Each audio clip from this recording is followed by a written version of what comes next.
Bon, ça fait un moment qu'on en parle, la pâte à pizza. Donc j'ai quand même bien regardé. Maintenant, bon, il est vrai que j'ai un four plutôt... un beau four à bois. Donc pour ça, il fallait une bonne pâte à pizza. Il n'y a pas de secret. Pour une pâte à pizza, il vous faut une bonne farine. Donc ici, j'en ai plusieurs. Et maintenant, je viens justement d'avoir une conversation avec un pote, notre ami Val, qui me disait qu'on a de bonnes farines au Colruyt maintenant, spécial pizza. Donc j'irai en chercher, je la testerai. Mais il m'a dit elle a tout ce qu'il faut comme la Caputo.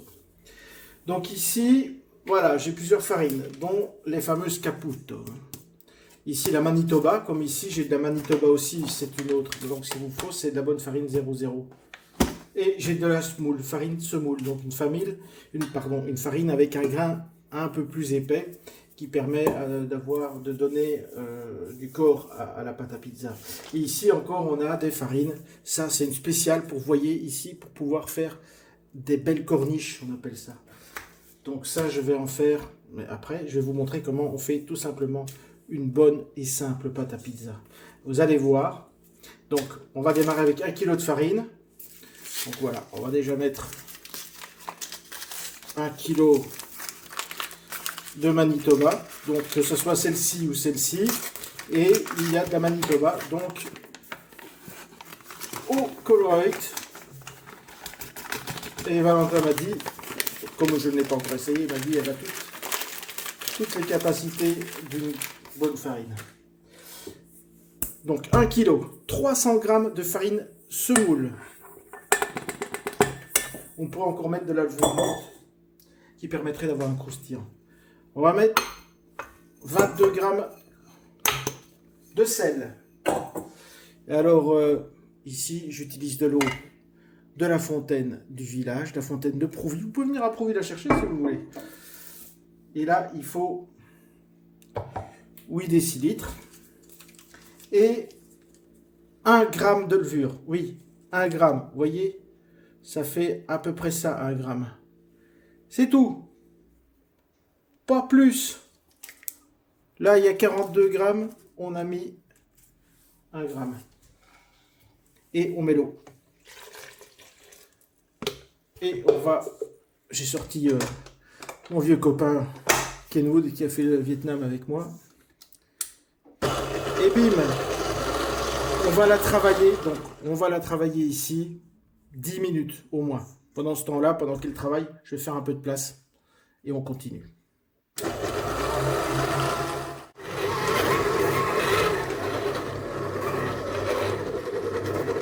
Voilà, la pâte a bien travaillé. Donc, on va la sortir. On va la peser. On va faire des pâtons de 300 grammes. Logiquement, ça doit faire plus ou moins 2,4 kg. Donc, on va faire 8 pâtons de 300 grammes. Il me semble que c'est bon, ouais. Et donc, c'est un protocole de 24 heures. C'est-à-dire que maintenant, on va la laisser plus ou moins, je vais dire 16 à 18 heures à température ambiante, 19-20 degrés. Donc, on va faire nos pâtons. On pourrait les faire demain. Moi, je les fais comme ça délimite. Et demain matin, quand je vais rebouler mes pâtons, c'est déjà délimité et c'est plus facile à travailler. Vous allez comprendre par la suite. Allez, j'étale, je fais un coup de propre. Donc, on a notre pâte. On va faire des pâtons de 300 grammes. Là, pour travailler, j'utilise la farine semoule. Il ne faut pas hésiter à en mettre. Donc, il y en existe plusieurs. Moi, j'utilise celle-là. Il vaut mieux quand même prendre des farines italiennes. C'est prévu pour. Donc, on va regarder à faire des pâtons de 300 grammes. Vous voyez que j'ai le compas dans l'œil. Terrible. Voilà. Donc, un pâton, on l'étale, on le referme sur lui-même, on le retourne. Et là, bon, généralement, je fais comme ceci. Donc, le creux de la main, c'est comme quand on faisait les pistolets, c'est pareil. Ou alors, avec vos mains, vous ramenez le tout vers l'intérieur. Et on a un beau pâton. La farine. Et vous pouvez encore la rouler dedans. Et ainsi de suite. Et alors, Gérard. Ouais, génial. Et c'est que j'aurai le compas dans l'œil. Je deviens bon. Allez, je continue parce que je fais quelques pâtons. Après ça, on met un linge humide. Mais quand je vous dis humide, c'est humide, pas trempé, humide. Donc vous le trempez, vous le tordez et on le met dessus. Et ça, jusque demain. Donc 16 à 18 heures.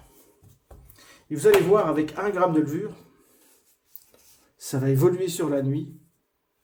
Elle va faire des bulles, ça va faire un gros tas, mais au moins, on n'aura plus qu'à reprendre. On va reformer un pâton, les remettre sur nos plaques et on va les bloquer à 3 degrés. Donc dans un frigo, avec un linge humide. Et on les laisse encore quelques heures, donc tout dépendra. Au moins 6 heures. Et puis elles seront prêtes à être utilisées pour le four. Voilà, j'ai fait tous mes pâtons, donc moi j'ai fait un peu plus de pâtes, j'ai fait 2 farines différentes. Donc tout à l'heure je me suis peut-être un peu planté avec, ma balance, donc 2,4 kg, si on fait 8 pâtons, c'est des pâtons de 300 grammes. Je ne sais pas comment j'ai fait mon compte, parce que si on compte ce que j'ai mis, ça devrait faire donc 300, et 2,1 kg. Bon, soit, quand vous avez fini votre pâte, vous la pesez, à partir de là, si vous voulez faire des pâtons de 300, ben vous divisez, si vous voulez faire des pâtons de 250, vous divisez, c'est pas compliqué. Donc voilà, on a fait nos pâtons, ils sont là, ils sont farinés avec la farine semoule. Et regardez, j'ai humidifié mes essuies. Alors, important, quand vous lavez vos essuies, vous les lavez à l'eau claire, sans adoucissant, sans silant, toute forme de produit qui pourrait donner du goût. Parce que je vous assure, une pizza qui a le goût de silant, c'est vraiment très mauvais. Donc voilà, on les laisse comme ça pendant 16 à 18 heures. À température, donc ils vous font entre 18 et 20 degrés. Voilà. Et vous allez voir, elle va évoluer la pâte. Demain, il va y en avoir partout. Mais comme on a déjà fait nos pâtons, ça sera délimité. Donc il n'y aura plus qu'à reprendre, refaire une boule, remettre sur la plaque et direction le frigo à 3 degrés. Donc c'est les bloquer à 3 degrés. Voilà. À demain les amis. Bon, on va regarder. Donc 18 heures ont passé et regardez. 1 gramme de levure au kilo. Et voilà. Bon, on va faire ça. Montrer ce qu'on fait maintenant. Hop.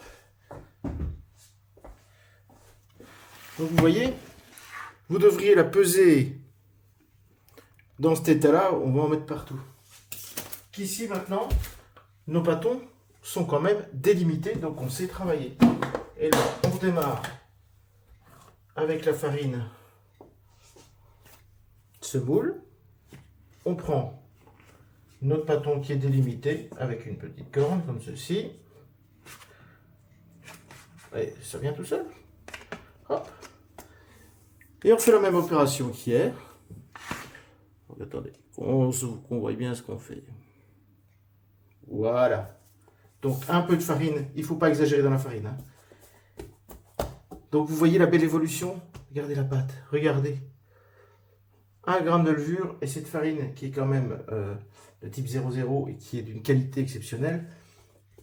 Une bonne eau aussi, c'est pour ça que je cherchais de l'eau à la fontaine, il n'y a rien dedans. Hein. Donc n'oubliez pas, l'eau de Provie c'est la meilleure pour les pâtes à pizza. Et pour le pastis, enfin non, pardon. Donc, trêve de plaisanterie.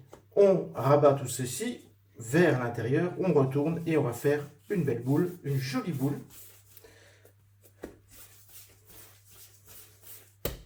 Alors oui, on a démarré avec de l'eau glacée, notre pâte. Pourquoi de l'eau glacée? Parce que tout le monde dit, il faut laisser la levure faire son travail, naître et tout ça. Donc, il y a une prise de température toute douce et elle a pu évoluer convenablement. C'est pour ça qu'on a un beau travail comme ça. Donc, on va refaire maintenant nos pâtons. Donc, je vous en remontre un. On remettra le linge qu'on va réhumidifier convenablement et on va bloquer ça dans un frigo à 3 degrés. Donc vous voyez ici, c'est délimité. Hop. Et on a nos pâtons comme on avait décidé de les faire. Donc ici, vous voyez, j'ai encore assez de farine. Vous voyez, elle est collante, mais il ne reste pas à mes doigts. Allez, bim, vers l'intérieur. On retourne, bim. Et là, soit comme ceci, donc avec la joule, hein, comme ça, on fait revenir vers l'intérieur vos bords. Bon, ou comme ceci, pareil. On fait crochet de sorcière et on tourne. Plus lentement si vous voulez. Voilà. Allez. Donc voilà, on a refait nos pâtons. J'ai bien réhumidifié mon essuie. Et hop, on remet l'essuie à même les pâtons. On fait ça bien proprement. Direction le frigo et on bloque ça à 3 degrés. Pendant 6 heures. Du coup, on aura un protocole de 24 heures. Ça ne veut pas dire qu'après 6 heures, vous devez vite faire vos pizzas. Disons que le travail aura évolué pendant 6 heures à 3 degrés parce qu'elle va encore travailler un petit peu et elle sera prête. Vous pouvez encore la garder quelques heures au frais à partir du moment où cet essuie reste bien humidifié. Donc, on va se revoir dans quelques heures. Je vais allumer mon four à bois et on fera une petite pizza sympa, petite margarita. Voilà, le four est chaud. On va se prendre un peu de basilic, manière de faire la pizza. Allez, il est tout beau, il est tout frais. On y va.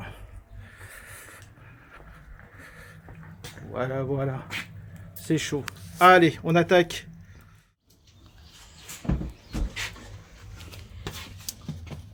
Donc voilà, notre pâton. On va l'étaler à la main, c'est toujours mieux. Et regardez, si vous voulez des beaux bords, je pointe le bord. Voilà, et là on va le faire à la main, donc ça dure un moment. Je vais continuer jusqu'à temps qu'on ait une jolie pizza ronde. Voilà, on y arrive.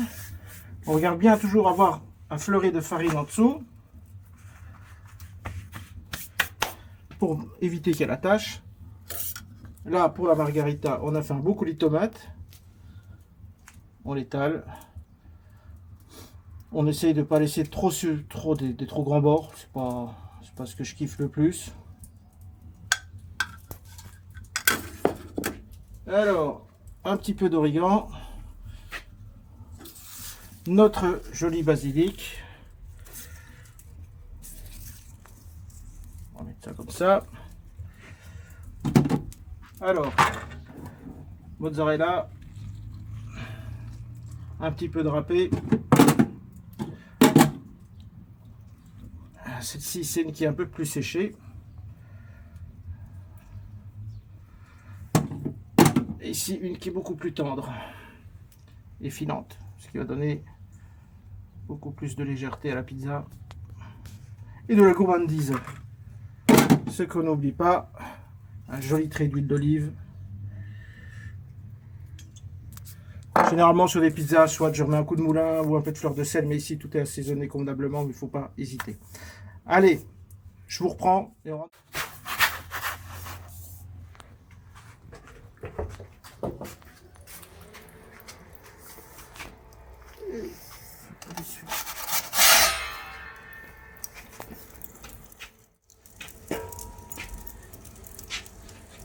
Attention, attention, attention.